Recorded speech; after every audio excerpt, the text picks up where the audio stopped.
का? प्रभु जी योग करे बगैर तो जीवन चल ही नहीं सकता। परंतु गीता वो योग बताती है जिसमें कि सारे योग अपने आप ही इंक्लूडेड हो जाते हैं। अभी तो आपको अलग अलग अलग अलग जगह को योग करके तब जाके मिलता है, तब आप में कुछ आनंद आता है। परंतु यहाँ ऐसा योग बता देते हैं, गीता के अंदर ऐसा योग बता दिया गया है कि सब कुछ सही हो जाएगा। और जो ये योग शिविर लग रहे हैं, ये योग नहीं है, स्वास्थ्य शिविर हैं। यहाँ लोग योग के लिए नहीं जा रहे प्रभु जी, यहाँ लोग किस लिए जा रहे हैं? स्वास्थ्य के लिए। तो झूठ बोलते हैं जब योग शिविर बुलाते हैं इसको। योग शिविर ना बुलाएं, क्या बुलाएं प्रभु जी? स्वास्थ्य शिविर।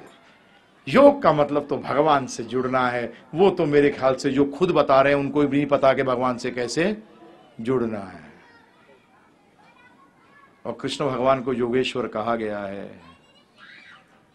तो उसका मतलब उन्हीं से सीखे तो उससे और कोई बात बढ़िया। पतंजलि को भी योगेश्वर नहीं कहा गया।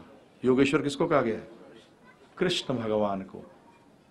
एक्चुअली असली योग सूत्र 100-150 साल पहले भगवद गीता को माना जाता था। ये तो फालतू के लोगों ने धंधा शुरू कर दिया। योग का एक ही मतलब है, भगवान से जुड़ना। क्यों? क्योंकि भगवान से जुड़ने से बाकी सारी प्रॉब्लम हल हो जाती है। ये कैसे होती है यही बताऊंगा मैं आपको, यही बताऊंगा।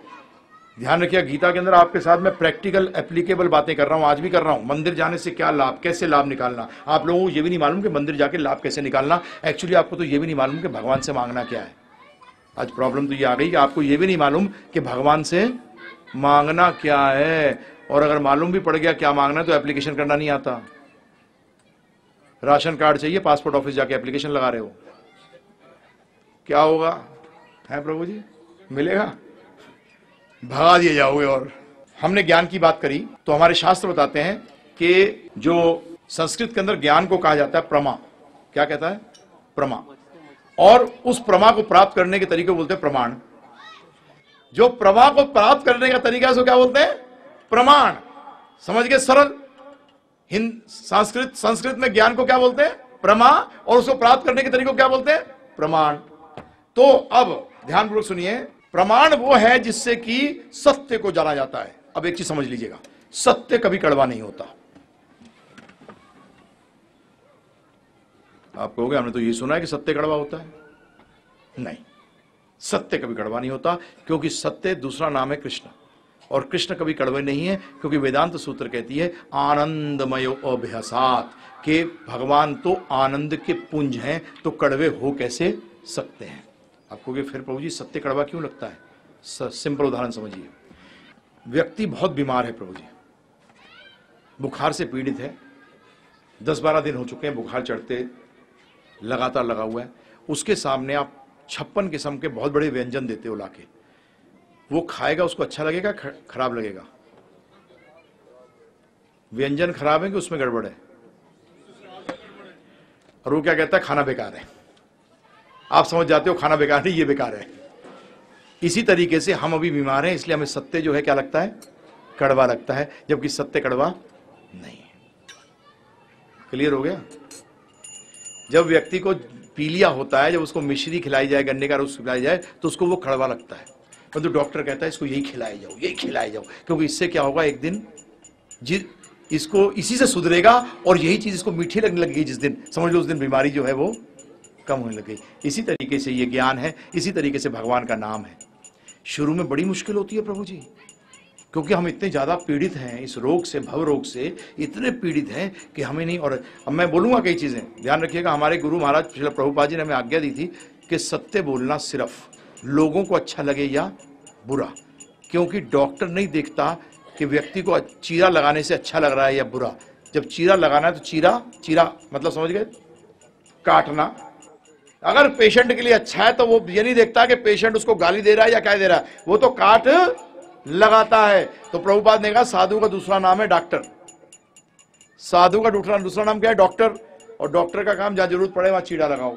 तो आपको कई जगह लगेगा चीरा लगा रहा हूं, एक्चुअली वो चीरा है नहीं, परंतु आपके वो दुखती रब को दबा दिया। तो प्रभु जी क्या करूं, उधर पस ज्यादा भरी हुई थी तो दबा के निकालनी पड़ेगी, तो दर्द तो होगा। तो इसलिए सत्य कभी कड़वा नहीं होता, ये दिमाग से हटा दीजिएगा। अब आते हैं हम प्रमाण पे। तो प्रमाण वो है जिससे कि सत्य जाना जाए, क्योंकि झूठ के चक्कर में तो हम कोई भी नहीं है। हम लोग सब सत्य ही ढूंढ रहे हैं प्रभु जी। रिश्ते में सच्चाई ढूंढ रहे हैं, हर वस्तु में सच्चाई ढूंढ रहे हैं, सत्य ढूंढ रहे हैं। क्यों? क्योंकि अगर सत्य मिल जाएगा तो वो रिश्ता कभी खत्म नहीं होगा, और झूठे रिश्तों का कोई पैर है ही नहीं। तो हम लोग सब सत्य ढूंढ रहे हैं। तो उस सत्य को, अब सत्य को 3 प्रमाण तो 10 किस्म के बताए गए हैं शास्त्रों में, परंतु 3 मुख्य हैं, बाकी 7 इसमें मिल जाते हैं। उसमें समय हम बर्बाद नहीं करेंगे। हम 3 जो मुख्य प्रमाण हैं उनको लेते हैं। पहला प्रमाण जिसको कि आप मुख्य मानते हो उसको कहते हैं प्रत्यक्ष। क्या कहते हैं प्रभु जी? प्रत्यक्ष प्रमाण। परंतु इसमें तो गड़बड़ है। प्रत्यक्ष प्रमाण कई बार सही बैठता है और कई बार गलत बैठता है। उसका कारण, क्योंकि इस प्रत्यक्ष प्रमाण में 4 कमियां हैं। तो पहली कमी क्या है? हमारी इंद्रियां अपूर्ण है। तो जो प्रत्यक्ष प्रमाण आप ले रहे हो वो किससे ले रहे हो? इंद्रियों से ले रहे हो, और ये इंद्रियां क्या है? अपूर्ण है। मेरी आंख खराब है, आप मेरी ऐनक उतार दो तो प्रभु जी मेरा प्रत्यक्ष प्रमाण जो देखने वाला है वो तो सारा गड़बड़ हो गया। हो गया प्रभु जी। अगर बिजली चली जाए तो फिर गड़बड़ हो गया। उसका मतलब ये इंद्रियां क्या है? अपूर्ण है। दूसरा गड़बड़ क्या है प्रभु जी? हम भ्रमित हैं, सोचते कुछ है और होता कुछ है। घर में जाइए, गिलास लीजिए, पानी में आधा भरिए, उसके अंदर पेंसिल डाल दीजिए, क्या लगेगी? टूटी हुई कि सीधी? टूटी हुई। पेंसिल टूटी हुई है क्या? नहीं, सीधी हो गई। भ्रमित है हम, सोचते कुछ है और होता कुछ है। सबसे बड़ा भ्रम क्या है? हम ये शरीर नहीं है, हम क्या है? आत्मा है। और हम लोग क्या लेके चल रहे हैं अपने आप को? शरीर। सबसे बड़ा भ्रम। तीसरा, धोखा देना और धोखा खाने की आदत। कोई व्यक्ति ये क्लेम नहीं कर सकता कि मैं धोखा नहीं दे रहा। हम सबसे बड़ा धोखा तो अपने आप को देते हैं कि नहीं, इस भौतिक चीज से हमें सुख मिल जाएगा, और जीवन भर हम ट्राई करते रहे, आज तक मिला नहीं। मेरे पिताजी ने मुझसे कहा था कि बेटा मैं सर्विस में हूं इसलिए इच्छाएं पूरी नहीं कर सकता, तू बिजनेसमैन बन जाएगा तो अच्छा रहेगा। तो मुझे क्या बोला? बिजनेस के लिए प्रेरित कर दिया। और बिजनेसमैन अपने बच्चे को क्या बनाना चाहता है? यार सर्विस कर लेगा तो अच्छी नौकरी मिल जाए, इससे बढ़िया कोई चीज नहीं है। धोखा दे रहे और धोखा खा रहे हैं। चौथा, अंग्रेजी में कहावत है टू आर इज ह्यूमन। गलतियां करना तो मनुष्य का स्वभाव है। अब ये 4 कमियां जब हमें हैं तो प्रत्यक्ष तो प्रभु जी गड़बड़ होगा। होगा नहीं होगा बताइए? क्योंकि इंद्रियां अपूर्ण, गलती करने की आदत, धोखा देना और धोखे खाने की प्रवृत्ति, और भ्रमित होना, क्या सही है और सही क्या गलत है जानना नहीं जानना। ये 4 चीजें। अब दूसरा प्रमाण बताया गया अनुमान। अनुमान कैसे लगाते हो? प्रत्यक्ष से। अनुमान भी कैसे लगाते हो? जब प्रत्यक्ष से प्रमाण प्राप्त करते हो कुछ, तब अनुमान लगाते हो, तो अनुमान भी गड़बड़ हो गया। बोलो प्रभु जी ये तो आपने सब गड़बड़ कर दिया। तीसरा बताया गया शब्द प्रमाण। क्या बताया गया? शब्द प्रमाण। शब्द 2 प्रकार के, एक मनुष्य के द्वारा जिसको कहते हैं पौरुष्य, और दूसरा कहते हैं अपौरुष्य। अपौरुष्य कौन है? भगवान। जो भगवान के मुख से आते हैं उनमें ये कोई कमी नहीं है। भगवान पूर्ण है, इसलिए उनके शब्द भी पूर्ण है। इसलिए उनके शब्द अगर मानेंगे तो जीवन भी सही हो जाएगा, क्योंकि सही ज्ञान प्राप्त होगा। अभी आप जितनी भौतिक ज्ञान लेते हैं प्रभु जी, साइंस के अगर कोई विज्ञान का पढ़ा, जो अभी पढ़ता भी हो, अभी भी पढ़ता हो, तो जानता है हर चौथे दिन विज्ञान जो कहती है उसको हर चौथे दिन रिजेक्ट कर देती है। हर चौथे दिन अगर किसी को इंटरेस्ट हो विज्ञान के अंदर तो वो जानता है इस बात को कि जो आज एक्सेप्ट किया उसको चौथे दिन। मैं उदाहरण खुद का देता हूं प्रभु जी।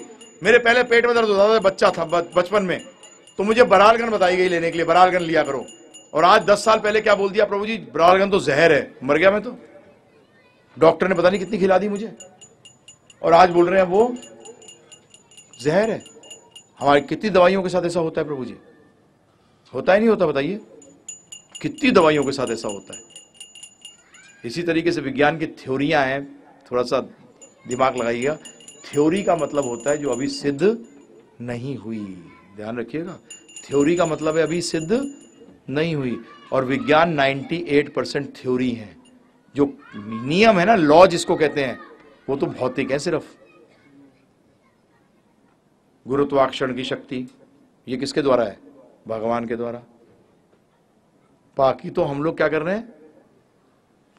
हो सकता है ये, हो सकता है वो। तो इसलिए शब्द प्रमाण, अपौरुष्य,